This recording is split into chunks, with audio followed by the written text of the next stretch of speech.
Bem-vinda, bem-vindo ao BTC Journal, seu programa de notícias de negócios comentadas e analisadas pela equipe da BTC.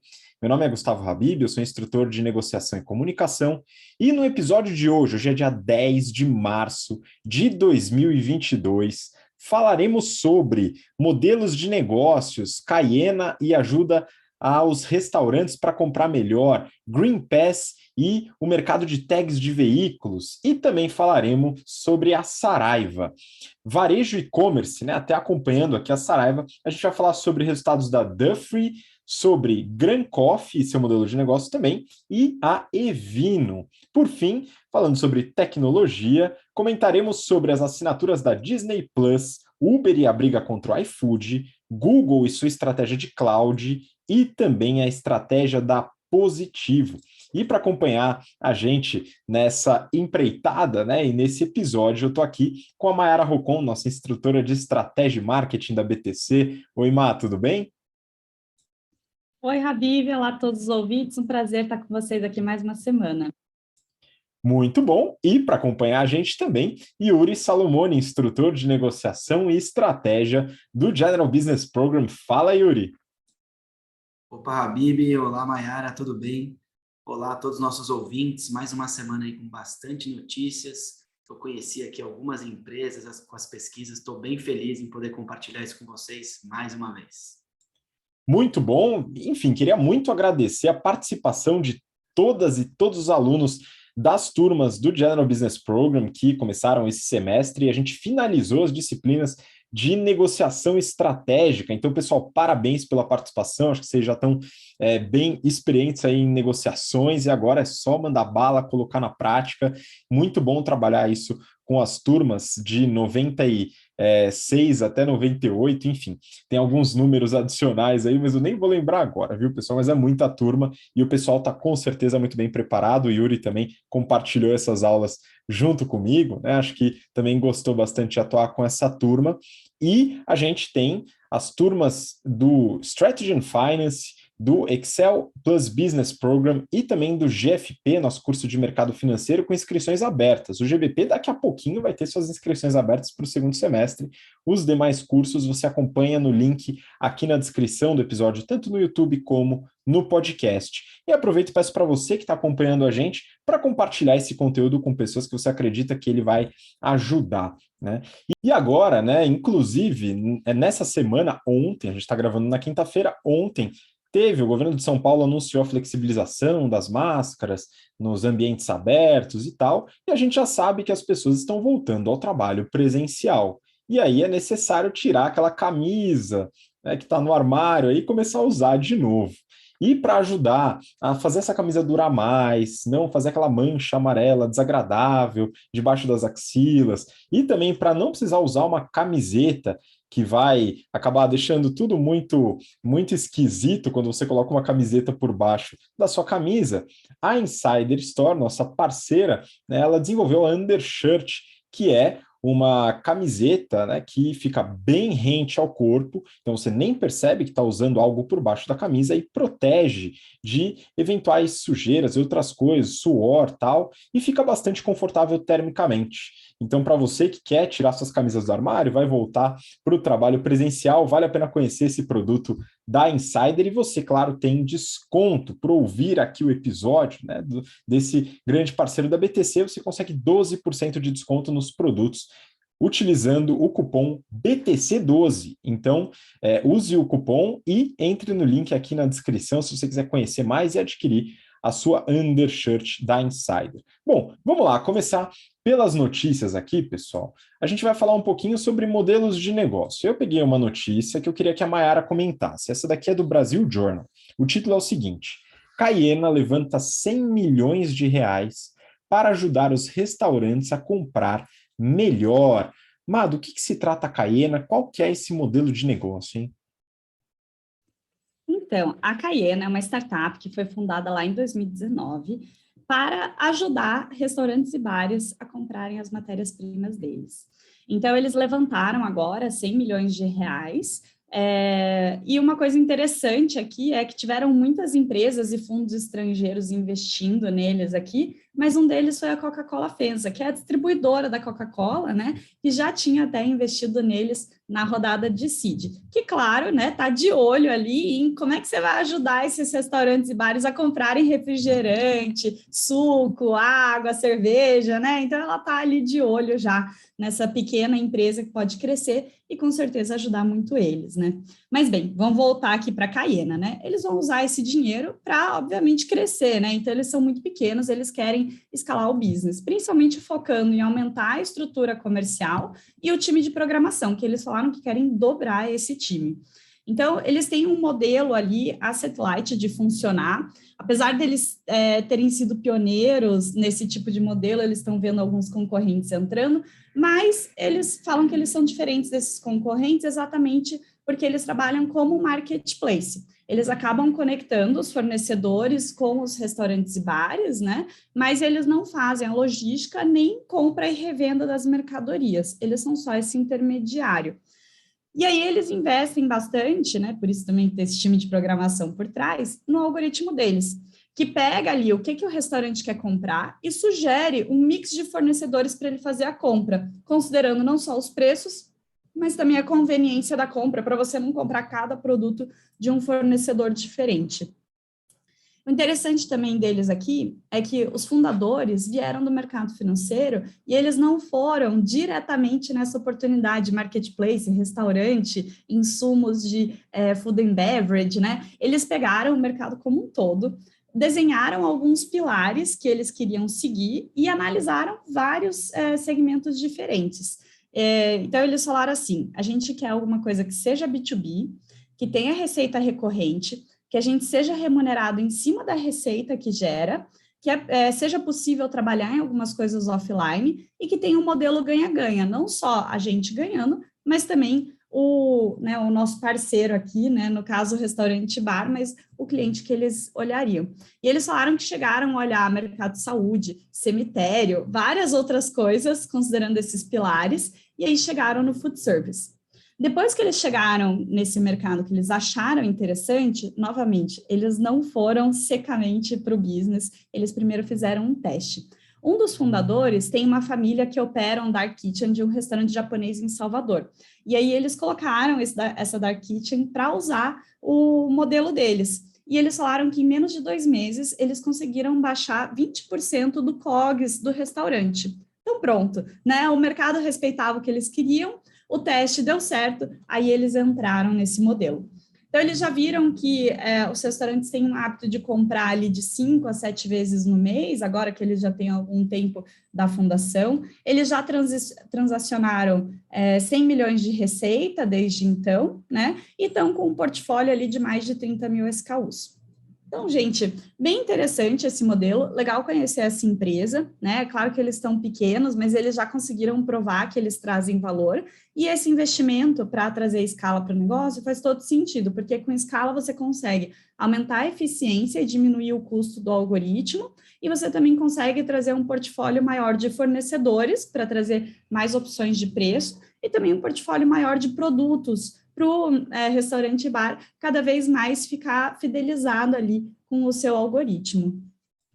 Excelente. De fato, a empresa atua numa dor muito grande de uma série de donas de restaurantes. Então, desenvolvimento de fornecedores, associado a estoque, formas de entrega, são coisas que realmente são importantes aí para o restaurante poder operar de forma rentável. Espero que eles tenham uma vida longa pela frente ajudando os restaurantes. Vamos seguir para a próxima notícia, e eu peguei essa daqui do Neofeed. O título é O Caminhoneiro, entre aspas, que vai instalar 3 milhões de tags para a dona da Ticket. Yuri, aqui a gente está falando do mercado de tags. Conta um pouquinho sobre esse mercado e do que se trata essa empresa que a gente vai falar agora. Boa. Vamos lá, Habib. Aqui é o seguinte, um pouco da história, né? Primeiro, o João Cumerlato, em 2012, ao lado do Carlos Andrei, são 2 pessoas que trabalhavam na Odebrecht, e eles saíram para criar a Connect Car. Na época, foi o primeiro concorrente da empresa Sem Parar, que o Cumerlato foi o primeiro ali a gerir a empresa, o primeiro CEO, e na época a empresa era controlada pela própria Odebrecht e pelo Grupo Ultra, dono dos postos Ipiranga. Lembra-se que Sem Parar dominava sozinho os mercados de pedágios e afins, que você passava ali sem precisar gastar um tempo para pagar e fazer a sua comercialização ali para o uso da estrada da rodovia que você transitava. Bom, em 2017, 5 anos depois, a dupla fundou a GreenPass, uma fornecedora de tecnologia. Então, eles saíram da ConnectCar e fundaram a GreenPass. E a GreenPass, ela é um white label de tags para pedágios e conquistou clientes como outros bancos, tais quais C6 Bank, Banco Inter, Sicredi, Sicobi. Em 2021, eles já somaram 500 mil tags ativas nesse grupo de empresas que eles prestam serviço com white label. Então, se você tem aí o seu tag do Banco Sicobi, por exemplo, saiba que quem está por trás disso tudo é a GreenPass.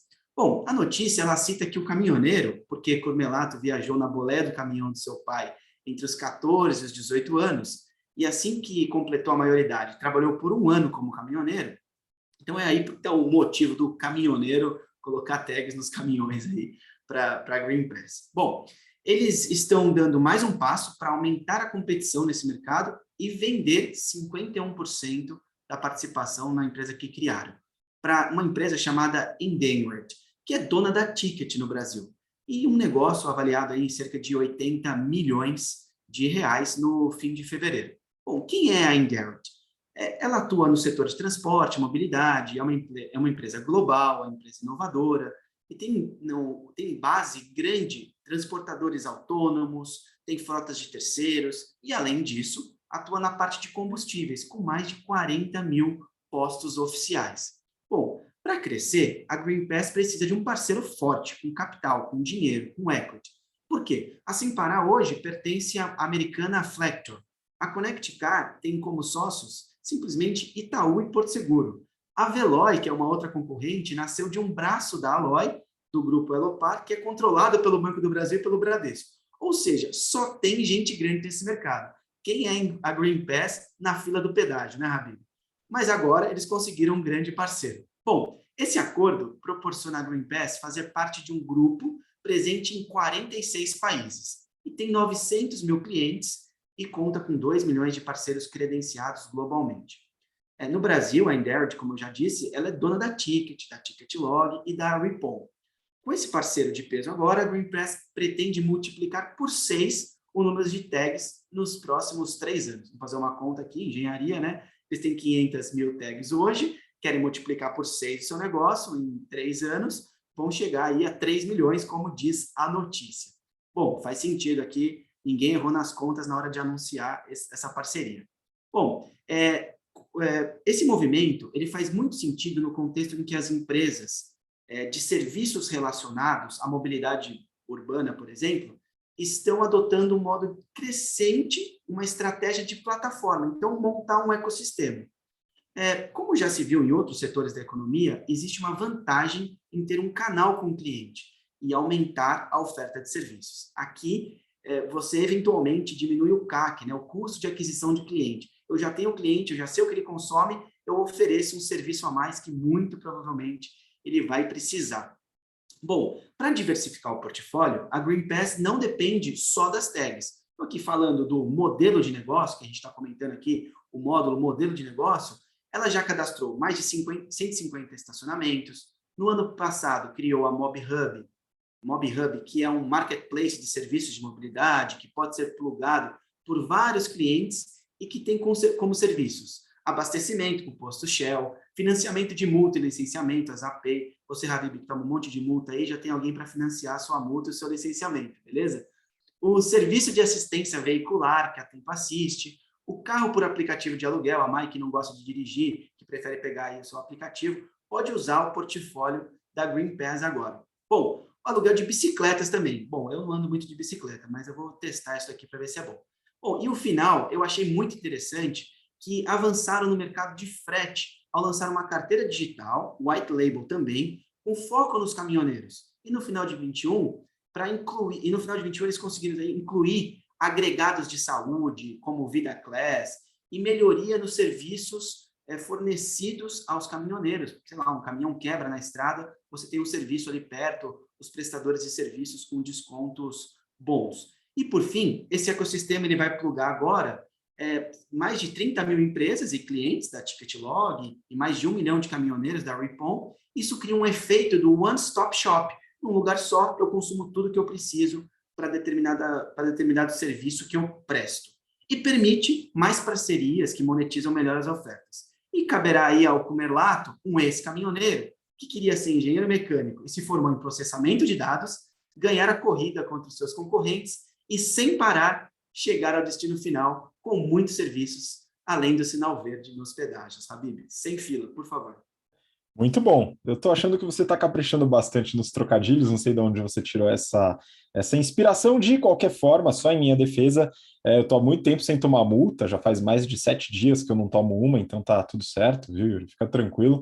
Mas é um modelo interessante e a gente nota como ao longo do tempo, e não demorou muito, para que esse mercado fosse altamente explorado e virasse um mercado bastante competitivo, saindo de um praticamente monopólio da Sem Parar lá no começo, que foi inovadora, bastante interessante, mas hoje é um mercado que está bastante espalhado, né? Então vale a pena analisar e com certeza cura algumas dores aí dos clientes que têm uma certa pressa aí para chegar no lugar de destino e não querem passar por aquela chatice de ficar na fila do pedágio.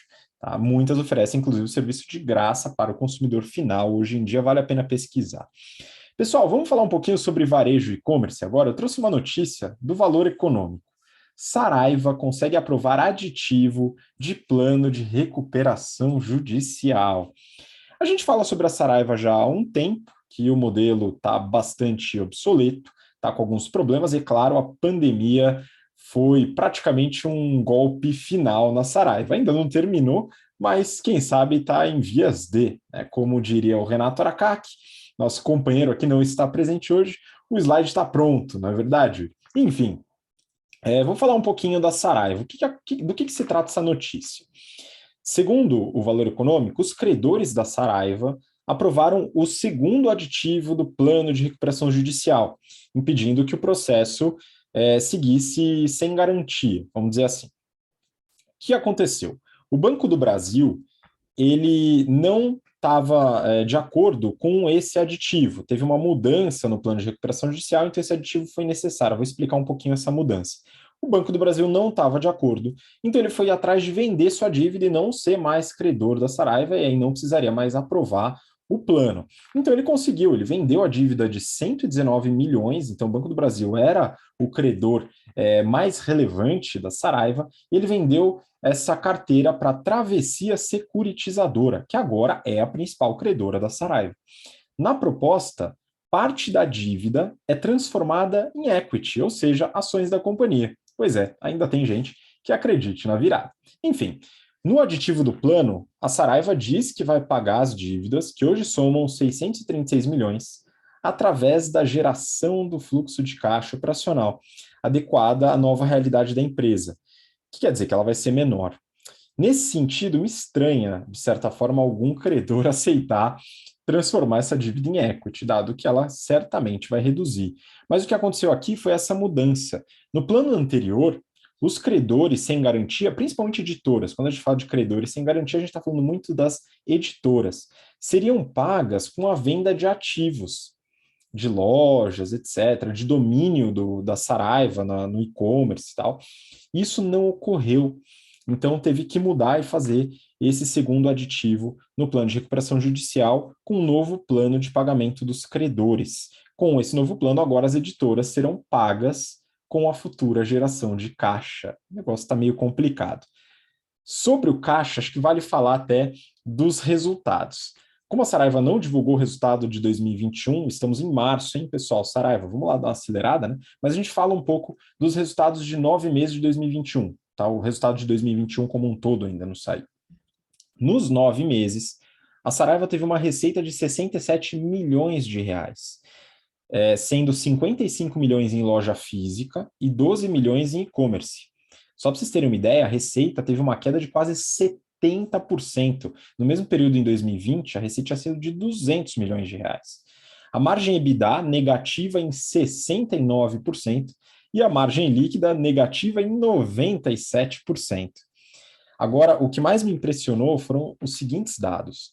Os same store sales, ou seja, as vendas nas mesmas lojas, considerando sem os fechamentos, né, porque a loja nova é complicado, menos 40%, uma queda de 40% de vendas nas mesmas lojas em relação a 2020, que estava em pandemia.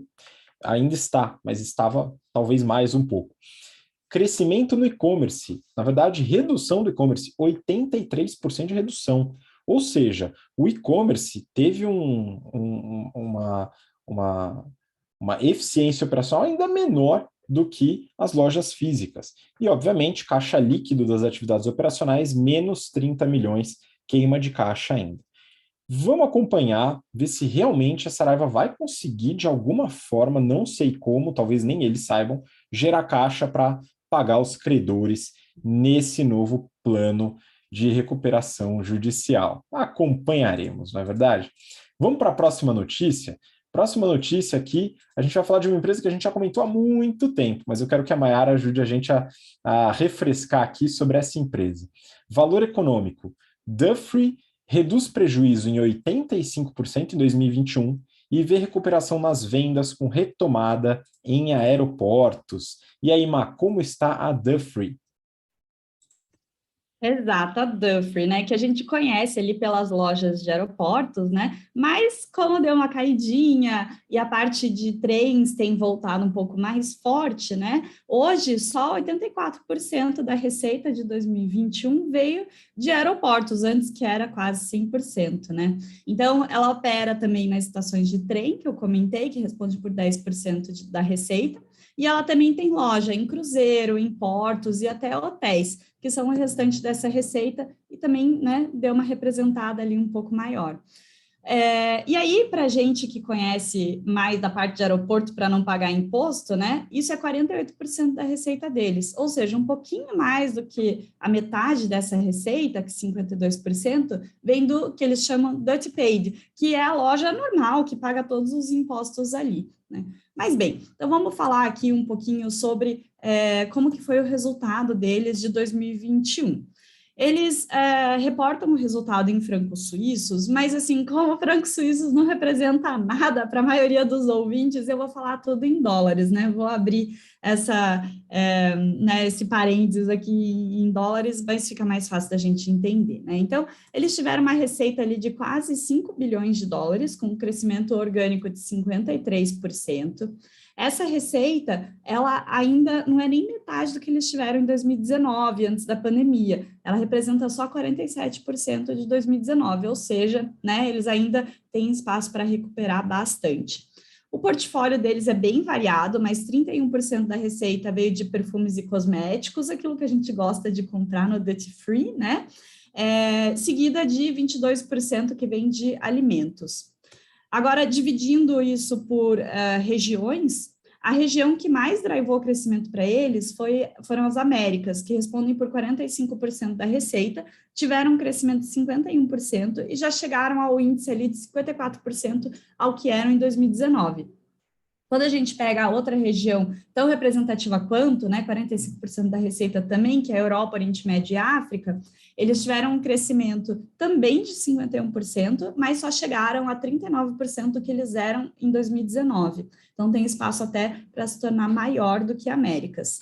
E o restante da Ásia ali acabou caiu 38% em receita, e hoje é só 15% que eles eram em 2019, então ainda tem muito espaço para recuperar ali na Ásia Pacífica. A margem operacional deles ainda foi positiva, foi de quase 10%. Eles tiveram um grande programa de corte de custos, obviamente, porque né, muitos aeroportos estavam quase sem ninguém passando, até as estações de trem, e eles conseguiram reduzir ali quase 2,4 bilhões de dólares em custo desde 2019. Mas mesmo assim, né, é difícil segurar as pontas com esse mercado, e eles tiveram um prejuízo líquido de 451 milhões de dólares. Notícia ruim? Ruim, mas não tão ruim quanto o ano passado. Então, eles já conseguiram reduzir em 85% o prejuízo de 2020. Então, já foi ali, né, a barrigada maior já passou e eles agora estão se recuperando. Até outro ponto que mostra um pouquinho dessa recuperação é que, tudo bem, no ano de 2021 inteiro, eles consumiram 41 milhões de dólares de caixa, mas quando você olha só o segundo semestre, mostra essa recuperação. Eles geraram mais de 300 milhões de dólares em caixa, que está em linha com a geração de caixa de 2019. Então, ali, né, mesmo com a receita não tendo voltado nem a metade, esse programa de corte de custos mostrou que eles estão, pelo menos, conseguindo voltar a uma geração de caixa nos mesmos patamares de antes da pandemia. E é claro, né, que daqui para frente eles estão otimistas, ainda sem uma previsão de melhora total, mas a gente vê que o setor de viagens está retomando, eles estão vendo os clientes voltando. O legal também aqui dos clientes voltando é que, né, imagine se você, depois de alguns anos ali sem conseguir viajar para o exterior, passasse num duty free, você ia fazer a festa, né? Então, eles viram que realmente os clientes estão gastando mais por passagem. Então, o volume continua baixo, mas o ticket por consumidor aumentou bastante. E esse volume só tende a aumentar conforme a gente for vendo ali os níveis de vacinação aumentando, as restrições sendo diminuídas e até retiradas. Pois é, muito bom. Claro que depois da Saraiva, né, uma notícia ruim sempre fica um pouquinho menos ruim, né? Mas é interessante ver essa retomada e tudo vai depender, claro, de como os governos, os países vão lidar com as restrições e o próprio desenvolvimento da pandemia, né? Mas a gente vai acompanhando. A próxima notícia eu peguei do Neofeed. Eu vou querer que o Yuri comente um pouco sobre esse modelo de negócio aqui. Porque a Gran Coffee quer que as empresas voltem a ocupar escritórios. Yuri, fala um pouquinho dessa empresa aí que está sob o olhar aí de um grande fundo de private equity. Vamos lá. Vamos lá, Habib. Sim, está num fundo de private equity grande e agressivo, que é o Grupo Pátria. E a empresa do Gran Coffee, eles estão no segmento de café e alimentos fora do ar. Eles investem no Honest Market, então você compra sozinho, você interage sozinho com a máquina, não tem pessoas ali te atendendo. O plano é instalar 800 máquinas autônomas até o final de 2024, e esse plano depende da volta do mercado corporativo ao ritmo pré-pandemia. Quando eu li essa frase na notícia, eu fiquei um pouco encucado. Eu falei, caramba, mas eu aqui doido para fazer um trabalho híbrido, né? Trabalhar um pouco em casa, um pouco no escritório, e a Gran Coffee está apostando todas as suas fichas, todos os seus cafés aí, na volta total do pessoal para o mercado corporativo presencial. Tudo bem, vamos analisar. Bom, a Gran Coffee ela atua dentro de hospitais como Albert Einstein, Fleury, dentro de coworkings como Regus e WeWork, trabalha em corredores da Globo, do Itaú, do Bradesco, da Petrobras. Então, ela teve essa avenida de crescimento na época da pandemia, porque aqueles cafés que tem alguém te atendendo, que você senta na mesa, tira a máscara, ou não tinha máscara na época, e toma seu café, come o seu lanche, com esse sistema que eles oferecem, com esse modelo que eles oferecem, você faz tudo sozinho e se isola para comer ali, não tem aquela interação com pessoas, né? Ajuda aí nos preparativos, na proteção contra o Covid. Beleza. E aqui, para citar apenas alguns clientes grandes do blends especiais deles, tem os white labels, né? Então, ninguém sabe de quem é o fornecedor, mas, por exemplo, o café da Copenhague, do McDonald's, da Casa do Pão de Queijo, do Rei do Mate, desses 4 grandes clientes, dessas 4 grandes redes, são da Green Coffee. Então, é bastante gente grande aí usando o café da Green Coffee. O sócio-diretor, Gustavo Gama, ele disse que eles estão em 60 das 100 maiores empresas no Brasil. E aí, eu sempre gosto de posicionar um pouco da história, é uma empresa fundada em 1998, em Campinas. Em 2015, a Gran Coffee entrou para o portfólio do private equity do Pátria. Então, um pouco tempo depois aí, já teve um grande investimento. O Pátria passou a deter 75% do capital social e depois da entrada do Pátria, a empresa cresceu 500% em 5 anos. É bastante coisa. As avenidas de crescimento foram a verticalização dos processos a partir da torrefação dos grãos. Eles compraram 16 empresas nos últimos 5 anos. Café do Centro foi uma delas e o Expresso e Astros é outra delas. São empresas famosas aí do ramo de café e de cafeteria. Bom, eles tiveram alto investimento em tecnologia e, com isso, dão foco na principal premissa de crescimento: lojas autônomas. Os clientes corporativos representam 65% do faturamento.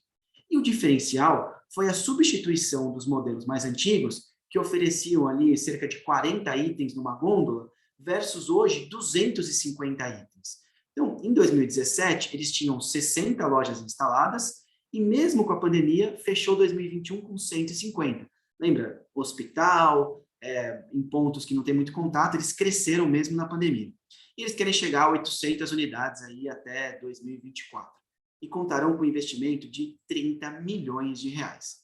Bom, o potencial de aumento de faturamento está baseado na retomada plena do trabalho presencial. Eu estou enfatizando isso porque é muito importante saber que vai ser difícil eles baterem essa meta.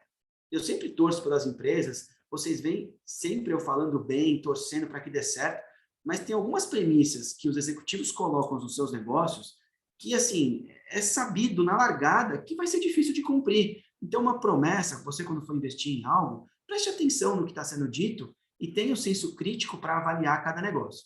Enfim, a loja, por ter mais itens, ali expostos, virá um ponto mais completo e maior de ofertas de itens. Então, o ticket médio aumenta. Também cresce aí, passando de R$ 4 a R$ 5 para R$ 8 ou R$ 9. Então, mais itens, mais ofertas, em vez de pegar só um café e um chocolate, eu pego um café, um chocolate e um pão de queijo. Isso aumenta o ticket médio.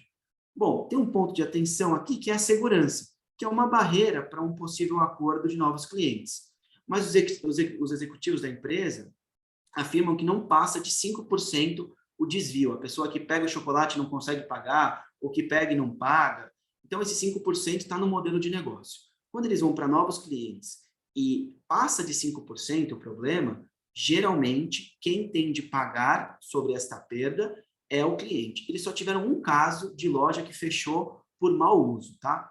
Bom, eles têm planos de aumento de portfólio, como, por exemplo, a carteira digital Grand Coffee, que poderá ser possível usar o celular para escanear o produto e ser consumido e pagar com cartão de crédito cadastrado no seu smartphone, sem intermediação de totens, maquininhas que eliminam os intermediários e custos ali da operação. Então, é uma via interessante aí de redução de custos na operação. Foram investidos mais de 3 milhões de reais nessa transformação digital. Tem que dar resultado mesmo, né? Já gastamos bastante dinheiro nisso. Bom, com tecnologia, dados, podemos mapear toda a jornada de compra e os hábitos de consumo dos clientes em momentos em que nenhuma outra marca tem acesso. Só eu sei o que eles estão comprando ali na minha gôndola, no meu PDV. Eu tenho todos os dados e eu ofereço o que a pessoa tem tendência a comprar. Isso é uma inteligência do varejo, tá, pessoal?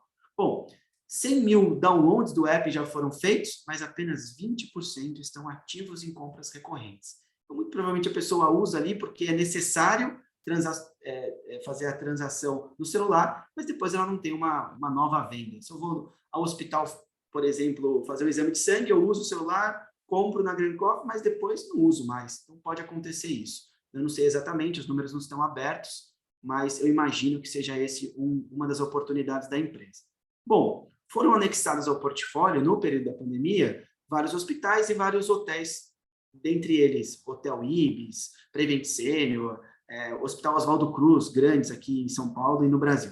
Por fim, Gustavo Gama, executivo da empresa, foi categórico na entrevista dizendo que o objetivo é garantir o atendimento premium dos clientes pré-existentes, um bom atendimento. Em 2021, o faturamento foi de 225 milhões, já em 2022 a expectativa é que cresça e chegue a 304 milhões de reais. Hoje, 10% do montante refere-se à área do varejo, que é isso tudo que eu estou falando. E 90% está em outros negócios. Bom, os planos de diversificação, eles já lançaram e-commerce para aumentar o volume de vendas, lançaram cápsulas de café compatíveis com marca Nespresso, eles estão aumentando o portfólio, testando o que dá tração, o que dá lucro para poder crescer. E os 90%, Yuri, que você acabou de falar, Que clientes são esses? Mensalmente, a empresa processa 200 toneladas de café, sendo que quase metade disso vai para os blends produzidos com exclusividade para marcas como Carrefour, Copenhagen, Lindt, McDonald's. Então, por fim, aqui eles têm uma exclusividade de fornecimento que representa 90% do faturamento deles, bastante concentrado. Perder um cliente aqui é um risco. Na próxima notícia, a gente vai falar de exclusividade vista como outro ponto de vista. Então, Habib, fica à vontade para fazer esse gancho. Pois é, muito bom, mas antes do gancho, acho até interessante que eu gosto bastante do modelo Honest Market, né? E claro, sempre fica aquela dúvida sobre a segurança, né? Se aquilo realmente vai ter sustentabilidade ou se as pessoas vão fazer mau uso. Agora, 5% do modelo de negócio me parece muito bom, bem interessante, legal que eles colocam isso no modelo, e 5% é baixo, né? 5% certamente é menor do que o índice de roubo de comida nas geladeiras dentro dos escritórios, não é verdade? Inclusive, se você fizer o teste, né, quiser colocar um mousse de chocolate numa geladeira comunitária dentro do escritório, vai funcionar como uma máquina de teletransporte. Você fecha a porta, abre de novo, o mousse não está mais lá, impressionante. Enfim, vamos continuar. E outra coisa, né? Quando você fala de comida ou bebida, no caso café e chocolate, já deu vontade aqui, viu, Yuri? De tomar um café, comer um chocolatezinho. Eu lembro, bom, essa semana, né, rolou um imbróglio, o pessoal começou a falar de boicote ao estrogonofe, e nunca tive tanta vontade de comer estrogonofe na minha vida, né? Eu espero que isso não aconteça com a próxima notícia, afinal são 11 horas da manhã, mas vamos falar aqui valor econômico. Depois de comprar Gran Cru, Evino tem aporte de 650 milhões de reais. Má, comenta um pouquinho sobre a Evino. Vamos lá. Então, vamos lá, né? A Evino, no ano passado, 2021, eles faturaram 660 milhões e falaram que geraram caixa. Nesses últimos 5 anos, eles tiveram um CAGR, um crescimento de receita ano a ano, quando a gente olha, né, uma média ponderada todos os anos, né, de 35%. Mas eles falaram que para os próximos anos, esse crescimento deve ser de 20%. Então, desacelerando o crescimento, mas ainda crescendo bastante. Em 2022, por exemplo, eles estão projetando um crescimento já de 20% versus 2021, para chegar em 800 milhões de reais de receita. E aí você fala, beleza, né? Mas de onde que vem tanto crescimento? Gente, aqui no Brasil, o consumo per capita de vinho é muito baixo, né? Ele estava ali meio que estacionado há alguns anos em 2 litros per capita e agora na pandemia foi para 2,8. Então, até um crescimento bem grande, né? Óbvio que eles estão esperando que esse crescimento dê uma baixada, com tudo voltando ao normal, mas que ele ainda fique maior do que os 2 litros anteriormente, que as pessoas já inseriram o vinho na vida delas, muito dentro de casa, como a gente viu, mas que isso seja levado provavelmente para restaurantes ou para outros tipos de reunião, não só comemorações, né, não só eventos muito especiais. E aí, de onde vem né, essa impressão, essa sugestão de que o mercado é tão baixo? Se a gente olhar para os nossos vizinhos aqui, Chile e Argentina, o consumo de lá é de 10 a 15 litros per capita anual, então já bem mais alto do que o do Brasil. Agora, se a gente olhar para mercados produtores mais desenvolvidos, como França e Itália, o consumo é de 40 litros por ano. Então aqui no Brasil ainda tem muito espaço para o vinho ganhar da cerveja, né? Nos últimos 6 meses, né, a Evino comprou a Gran Cru, que a gente até comentou aqui, mas eles estão fazendo a integração mesmo das duas só 2 meses, porque foi quando eles tiveram as aprovações regulatórias. Eles já decidiram que eles vão manter as 2 marcas, até porque elas têm uma complementaridade, eu vou até comentar aqui, e eles vão criar uma terceira marca para ser a marca corporativa da holding, né, a marca guarda-chuva ali das duas. Por que eles querem, né, usar as 2 marcas separadas? Por que elas são tão complementares? O interessante é que a Evino tem um preço médio de garrafa vendida de R$50, e o da Gran Cru é o dobro disso. Quando elas estavam separadas no mercado, uma concorrendo com a outra, a estratégia das duas era: vou para o mercado da outra para poder concorrer. Então, a Gran Cru estava indo para o mercado de vinhos um pouco mais affordable, né, um pouco mais baratos, e a Evino estava indo para o mercado de vinhos um pouco mais caros. E aí, claro, né, que agora as duas juntas não faz sentido mais forçar essa concorrência, e eles falaram, beleza, vamos deixar as 2 marcas separadas e vamos fazer essa segmentação bem clara. Uma é vinho mais caro, a outra é vinho mais barato. Até porque eles viram que eles tinham uma sobreposição muito pequena de consumidores, de menos de 10%. Ou seja, eles não estavam concorrendo de verdade. Então, é mais legal deixar separado, ter essa segmentação bem clara, públicos bem diferentes. Aí você fala, tá, públicos bem diferentes, como? A primeira coisa que você pensa é, vinho mais caro deve ser de pessoas mais velhas, né, que já estão ali consumindo vinhos melhores, né, já subiram um pouco, e não necessariamente. Eles viram que a idade média é muito parecida, mas que tem uma diferença no público de gênero. A Ivino tem uma compra de consumidores mais do sexo masculino e a Gran Cru do feminino. Então, né, mostra um pouquinho mais essa oportunidade em deixar as duas separadas e atendendo os públicos de forma diferente, com propostas de valor diferente também.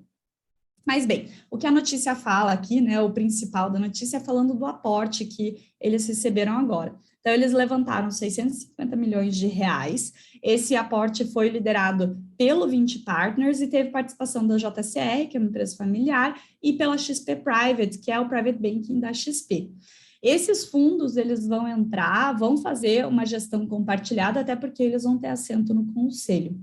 Eles vão usar esse dinheiro para fazer o crescimento, né? Então, eles acabaram de começar a fazer a integração das duas empresas, mas, obviamente, surgiram várias frentes de crescimento dessa aquisição. Então, pensando na rede de lojas físicas, alguma complementaridade que eles conseguem trazer para os consumidores de cada uma das duas, e também da cadeia para trás ali, né? Na parte de complementariedade de fornecedores.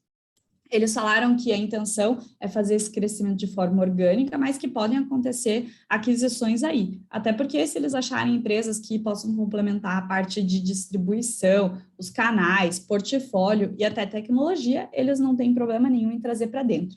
A intenção é, com essa junção das duas empresas, eles têm que dar uma organizada na casa para aí depois trazer mais aquisições, mas que isso deve acontecer. E, claro, né, crescendo tanto assim, e depois de ver a Wine tentando fazer a IPO, né, a Ivino também deve colocar o IPO no radar em breve. Então, talvez aí, num médio prazo, eles comecem a falar de novos levantamentos, mas através de IPO. Pois é, eu pensei justamente nisso também, viu, Má? Depois da Wine, toda a história relativa à tentativa do IPO, possivelmente a Evino vai querer seguir num caminho semelhante. Vamos ver se ela vai ter sucesso aí nessa empreitada, acompanharemos. Bom, vamos falar agora sobre tecnologia. E para falar sobre tecnologia, eu vou trazer uma notícia para o Yuri comentar. Inclusive, essa notícia, a gente já comentou um pouquinho sobre ela, né? Que se trata da saída da Uber Eats do Brasil. Valor econômico. Uber reclama de prática do iFood ao CAD. Como já tínhamos antecipado, a Uber não sairia simplesmente tranquilamente, né? Então ela está, né, junto ao CAD, representando para poder reclamar do iFood. Yuri, comenta um pouquinho o que está acontecendo, qual que é esse imbróglio, hein?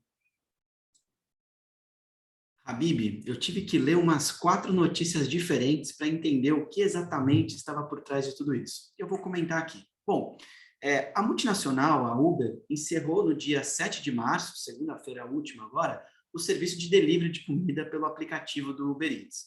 E ela entrou com uma manifestação contra o iFood junto à Superintendência Geral do Conselho Administrativo de Defesa Econômica, o famoso CAD, né? Foi a primeira vez que eu li essa sigla de maneira inteira, tá, Habib? Bom, o principal motivo do Uber para deixar o mercado foi a exclusividade do iFood. Eu antecipei na notícia passada, falei da exclusividade, um modelo diferente de fornecimento. Aqui a exclusividade dos restaurantes com um fornecedor só de delivery limita a entrada do concorrente. Bom, o iFood é líder de mercado, com 80% de participação, e domina esse mercado. Os advogados do Uber disseram: infelizmente, as barreiras artificiais impostas pelo iFood, com sua conduta exclusionária, que são o foco do presente inquérito, contribuíram para a decisão de encerrar as operações do app de intermediação de delivery e refeições do Uber Eats. Ufa! Disseram e não fomos capazes de concorrer com o iFood. O iFood tem exclusividade com outros restaurantes e temos que colocar a culpa em alguém. Temos que justificar aqui o nosso investimento eventualmente mal realizado. Enfim, eu não vou fazer juízo de valor aqui, eu não sei exatamente o que está por trás, apesar de ter lido essas 4 notícias aí, mas aqui é a dificuldade de alguém entrar no mercado que é dominado por outro. O outro é o iFood, ele sim, ao fomentar a entrega em determinado restaurante, ele diz, você só pode fazer entregas comigo, você não, ou faz comigo ou não faz com ninguém. E coloca cláusulas de saída também, não é tão simples, se você quiser rescindir com o iFood e fazer com a Rappi ou com a Uber Eats. Tem as multas rescisórias dos contratos, né? Então tomem cuidado quando vocês fecharem parcerias para não terem esse tipo de problema, seja no mercado que for. Bom, no dia 7 de janeiro, o Uber anunciou a decisão de deixar o mercado. Era a segunda maior do setor. A Rappi vinha em terceiro. Agora, claro, a Rappi será a segunda, né? Bom, tem um processo de meados de fevereiro que da Rappi contra o iFood, referente à tentativa de bloqueio dos próximos contratos do iFood exigirem exclusividade. Então, aqui eles estão brigando basicamente por uma concorrência leal, ambas as partes. Alguns argumentos citados nessa ação foram o fim da operação do Delivery Center, que é o app da BR Malls, da Multiplan, que a gente comentou aqui. O Renato Aracaki dividiu com a gente aqui o não case da BR Malls e da Multiplan, porque tem uma certa dificuldade na hora de agir, porque os grandes players, os âncoras, já têm os sistemas próprios de delivery. Os pequenos já têm menos margem, menos volume. Se eu colocar um intermediário na cadeia, eu onero muito o business do menor. E aí eu tenho todo esse imbróglio a ser cumprido. Bom, Paulo Salmuti, o presidente da Abrazel, comentou que qualquer empresa séria interessada em seguir atuando no país deve adotar a postura que a Uber adotou, independente da concorrência direta. A empresa deve dar contribuição ao mercado para que ele se mantenha competitivo. Então, aqui, as políticas antitrust, de combinar valor e notícias anti-mercados não competitivos. Isso é ruim para o mercado, né? Por fim, o Uber conclui que a sua manifestação afirmando entender que a prática de exclusividade pelo iFood constitui uma barreira artificial à entrada de expansão no mercado de serviços de delivery de refeição. Bom, sim, é uma barreira artificial, porque ela não consegue entrar nos restaurantes que o iFood trabalha. O iFood largou na frente, fechou essas parcerias e, claro, não quer abrir mão disso. Vai dar um imbróglio jurídico, Habib. Eu não tenho uma resposta se está certo ou se está errado, se é bom ou se é ruim. Vamos deixar para os nossos juristas do Brasil, nossos advogados, tomarem essa decisão perante essa discussão de grandes empresas como Uber, iFood e Rappi. Muito bom. E o CAD serve para isso, não é verdade, meu parceiro Yuri? É a função do CAD legislar sobre concentração de mercado, definir, né, sobre concentração de mercado, fusões e aquisições, práticas anticompetitivas. Então, possivelmente aí de direito da Uber de fazer as suas reclamações. Particularmente, acho esquisito ela forçar mais ainda as reclamações depois da saída, mas tudo bem, deve ter feito uma tentativa anterior. Mas eu acho que o mais importante aqui foi a sua dica, viu, Yuri? Para os pequenos comerciantes de ficarem sempre atentos aos contratos com parcerias, né? Então, os contratos, eles podem trazer vários benefícios. Então, no caso do iFood, da Rappi, Uber Eats, etc., traz uma quantidade muito grande de clientes. Isso é muito semelhante com contratos, por exemplo, de programas de marketplace, tá? Então, é importante ficar atento aos contratos e às dificuldades inerentes, né? Vamos ao próxima notícia, que eu peguei do Neofeed também. Na Disney Plus, uma breve pausa para os comerciais. Essa notícia, ela fala sobre um novo produto que a Disney está lançando para o Disney Plus. Então, vamos entender um pouquinho melhor. A Disney Plus, ela vai ter um modelo de assinatura mais barato. É disso que se trata a notícia. Esse modelo de assinatura contará com anúncios para complementar a receita. Então, hoje, a Disney Plus tem o seu modelo de assinatura, não tem anúncio, você tem acesso aos conteúdos lá do Disney Plus, e a ideia é que vai ter um novo modelo agora complementado por assinatura para permitir uma redução na assinatura do cliente final. No ano passado, os executivos da empresa disseram que esse modelo de negócio era uma ideia maluca, que fez eles mudarem de ideia, né? Então vamos lá. A Disney fechou em 2021 com cerca de 120 milhões de assinantes. No primeiro ano eram 80 milhões. O que aconteceu? O crescimento ele desacelerou. Mas além da retomada do ritmo do crescimento, que é uma exigência dos acionistas, investidores, essa mudança se deve também ao público. Então foi feita uma pesquisa bem interessante da Publicis que mostrou o seguinte: 61% dos consumidores, isso lá nos Estados Unidos, estavam mais atentos a streamings de baixo custo e 83% estariam dispostos a usar um serviço mais barato com anúncios. Então, o input dos consumidores ajuda também a moldar e modificar produtos do portfólio da empresa.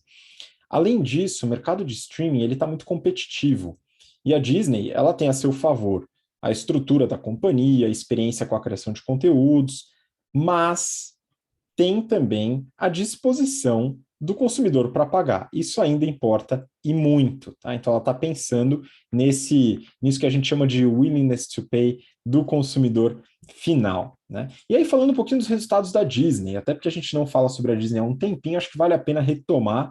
A Disney fechou os resultados de 2021 e aí você fica com uma ideia de como que o streaming representa hoje na receita da Disney e também alguns outros dados interessantes. A Disney teve uma receita em 2021 de 67,4 bi de dólares.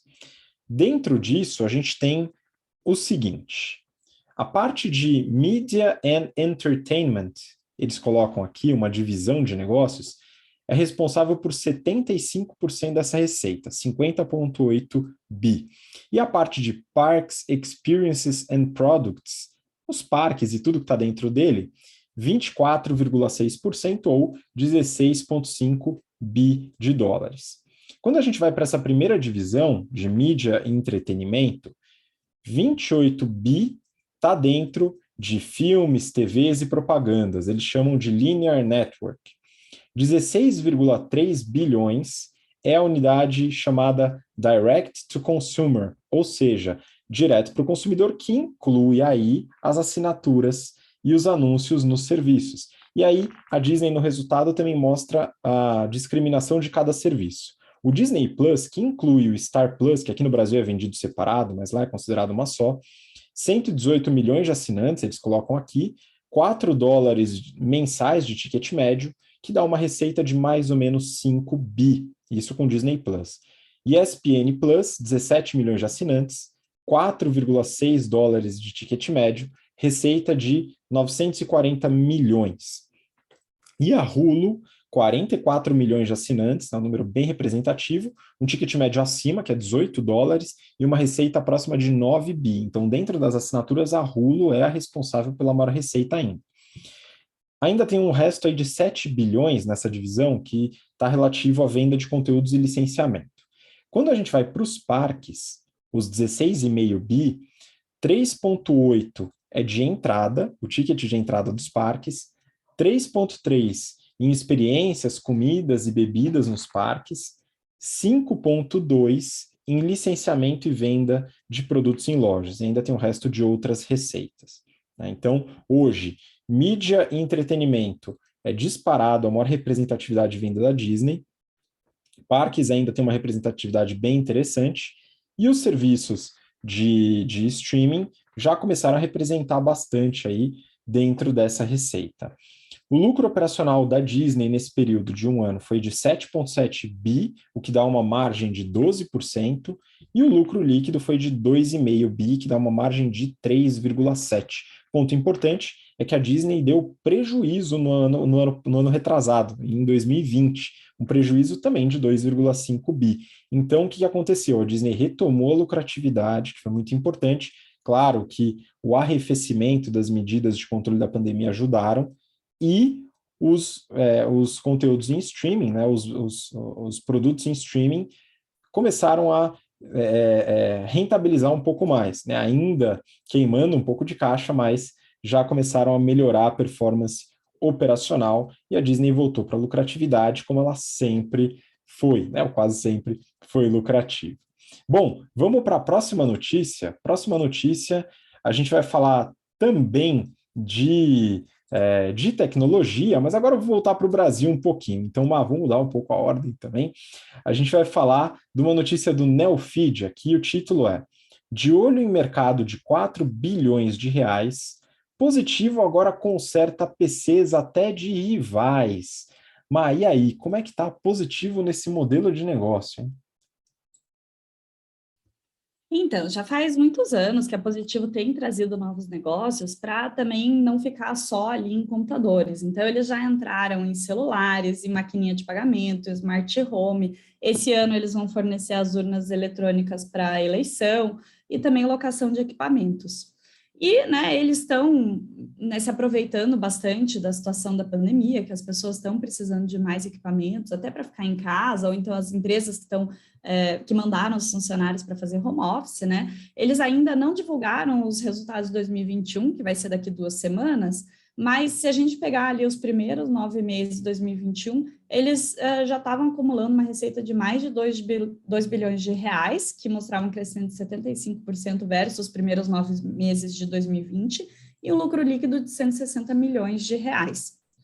Essa frente agora, que comenta a notícia, ela, na verdade, ela começou em 2014, quando eles trouxeram um executivo da Itautec, que liderava a parte de serviços. Aí, desde 2017, eles já conseguiram se estruturar para fazer atendimento técnico das marcas deles, e eles foram estruturando isso cada vez mais e consolidaram um atendimento com cobertura nacional já no ano passado. Agora, eles estão querendo trazer uma assistência mais branda, porque eles veem esse mercado como um grande potencial. Então, apesar dele movimentar 4 bilhões de reais por ano em assistência, é um mercado onde os clientes normalmente estão insatisfeitos. Porque se você quiser um serviço bom, você tem que pagar caro. Se você não quer pagar caro, você vai ter um serviço muito ruim. E, além disso, esse mercado é muito fragmentado. Se você juntar ali os top 10 players do mercado, você não chega à metade dele. Então, tem oportunidade. Mercado grande, fragmentado, com o cliente insatisfeito.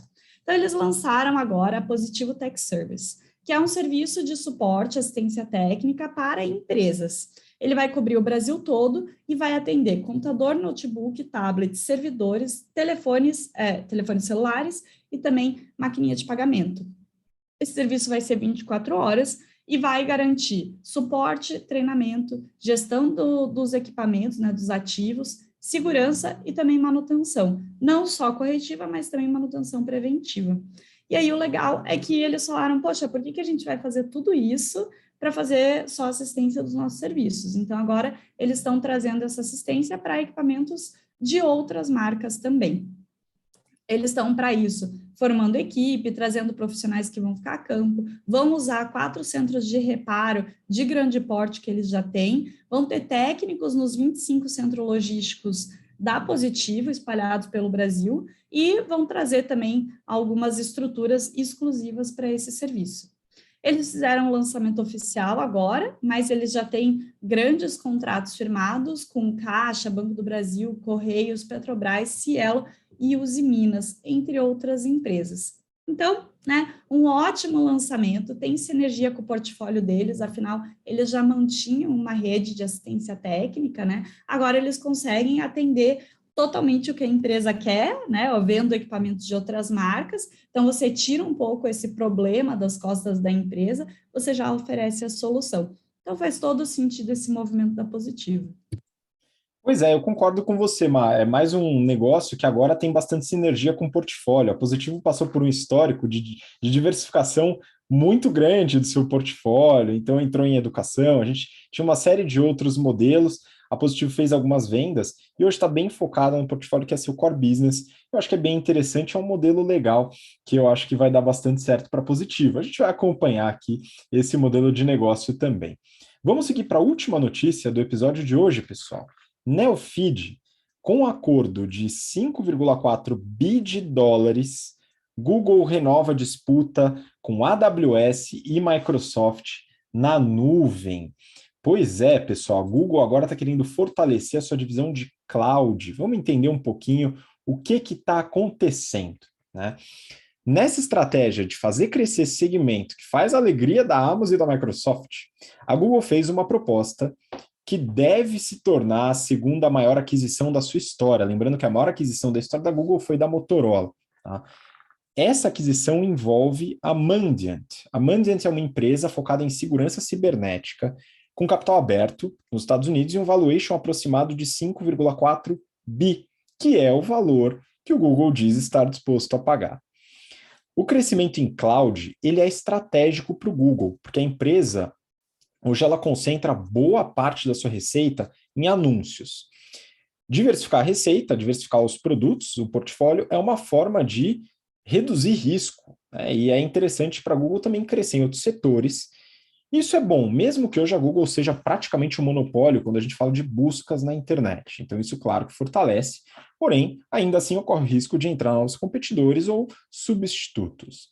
A aquisição da Mandiant, ela serviria para trazer uma diferenciação baseada em segurança em relação aos concorrentes. Os principais concorrentes, aqui já falei, a Amazon, o AWS, a Amazon Web Services, e a Azure, a divisão de cloud da Microsoft. E por que seria um diferencial? Porque a Mandiant, ela ganhou bastante relevância na parte de segurança cibernética quando ela começou a identificar alguns ataques cibernéticos a empresas americanas vindos da China. E ela foi pioneira nessa descoberta, fez um belo trabalho de segurança baseado nessa descoberta e ganhou bastante relevância. A empresa Mandiant, ela teve uma receita em 2021 de 483 milhões de dólares, com uma margem operacional negativa de 70%. A expectativa da empresa é reduzir esse prejuízo, essa margem, para algo em torno de 14% também negativos em 2022. Mas é uma empresa que está em processo de expansão. A gente vê isso até pelas linhas de despesa lá no resultado das empresas. Hoje ela gasta 34% da receita em P&D, isso é muita coisa, e 54% em marketing. Então, é uma empresa que está em processo de expansão, já desenvolve um bom trabalho técnico dentro da área de segurança cibernética e tem tudo para crescer junto com o Google. Agora, vamos pegar o Google, né, pessoal? Resultados do Google, uma empresa gigantesca, uma das maiores empresas listadas no planeta. E o Google teve um resultado de 2021 que foi o seguinte: a receita foi de 257 bilhões de dólares com beribola, um aumento de mais de 41% em relação a 2020. Se a gente pegar as divisões do Google, está da seguinte maneira: a gente tem Google Search, que são toda a estrutura de anúncios de buscas no buscador do Google. 149 bi, é 57,8% da receita. YouTube Ads, os anúncios do YouTube, 28,6 bi, que dá 11,1% da receita. E o que eles chamam de Google Networks, que envolve Ad Manager e AdSense, principalmente, lá no YouTube, que são as parcerias com os produtores de conteúdos, 31,7 bi ou 12,3% da receita. Aqui, esses três fecham toda a parte relativa a anúncios que o Google tem, que dá 81% da receita. Quando a gente vai para outras receitas do Google, que aqui compreende 28 bilhões de dólares e 10,9% da receita, a gente tem assinatura do YouTube, Google Play, o Google Workplace, toda a parte de serviço para empresas. A parte de cloud, de nuvem, e também envolve segurança e todo o suporte para essa parte também de nuvem do Google e dos serviços que o Google oferece, 7,5% da receita, 19 bi, e o que eles chamam de other bets, outras apostas, 0,3%, praticamente irrelevante. Aqui a gente tem as outras empresas, né? Quando eu falo Google, a empresa que está listada e que é responsável pelos resultados chama Alphabet, tá, pessoal? Então acho que vale a pena até comentar sobre isso. Mas o Google é praticamente 99% da Alphabet. Nessas outras apostas, elas são outras empresas do grupo Alphabet, como, por exemplo, o desenvolvimento de inteligência artificial, de veículos autônomos, de realidade virtual, dentre outras. Tá? O lucro líquido do grupo Alphabet foi de 76 bi, o que dá uma margem de 29,5%. É muito dinheiro. E a geração de caixa não fica para trás, 91 bi de caixa gerado em 2021. Resumindo, O grupo Alphabet, ou a Google, tá? Mais simplificadamente falando, é uma máquina de dinheiro. É, de certa forma, um monopólio em anúncios de buscadores. Tem uma relevância financeira muito, muito grande no mercado americano e, ainda assim, está trabalhando para fortalecer a sua estrutura de portfólio através da segurança em cloud. Eu acho que é um bom movimento. Seria uma aquisição que para ela é muito barata, né? Um pouquinho, um mês de caixa ela já paga essa aquisição, olha que maravilha, né? E com certeza fortalece uma divisão que é rentável para os principais concorrentes e necessária para uma série de empresas e segmentos.